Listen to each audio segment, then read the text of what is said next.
জয় যিশু, জয় পিতা পরমেশ্বর। আজকে আমরা যিশায়র ৩২ অধ্যায় ১ থেকে ৮ পদ পড়ব। ধর্মময় রাজার মহত্ব ও তাহার প্রজাদের সুখ। দেখো, এক রাজা ধার্মিকতায় রাজত্ব করিবেন ও শাসক কর্তৃগণ ন্যায় শাসন করিবেন। যেমন বাত্তা হইতে আচ্ছাদন ও ঝটিকা হইতে অন্তরাল, যেমন শুষ্ক স্থানে জলস্রোত ও শান্তিজনক ভূমিতে কোনো প্রকাণ্ড শৈলের ছায়া, একজন মনুষ্য তদ্রূপ হইবেন।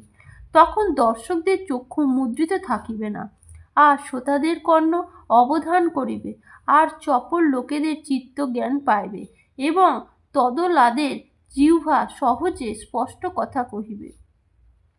তোতলাদের জিহ্বা সহজে স্পষ্ট কথা কহিবে।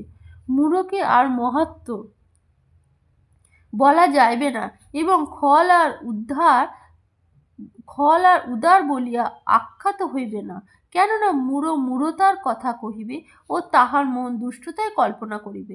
সে পামরতায় কার্য করিবে ও সদাপ্রভুর বিরুদ্ধে শান্তির কথা কহিবে। ক্ষুধার্ত লোকের প্রাণ শূন্য রাখিবে, তৃষ্ণার্ত লোকের জল বারণ করিবে, আর খালের যন্ত্র সকল মন্দ।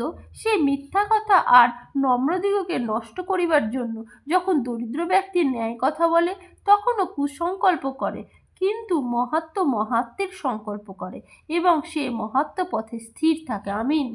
এই ভিডিওটি লাইক ও শেয়ার করুন, আর এই চ্যানেলে পরমেশ্বরের আরও বচন শোনার জন্য প্লিজ সাবস্ক্রাইব করুন। পরমেশ্বর আপনাদেরকে আশীষ দিবেন, আর কমেন্ট বক্সে আমেন লিখে রিসিভ করুন। জয় যিশু মসিহ, হালেলুয়া।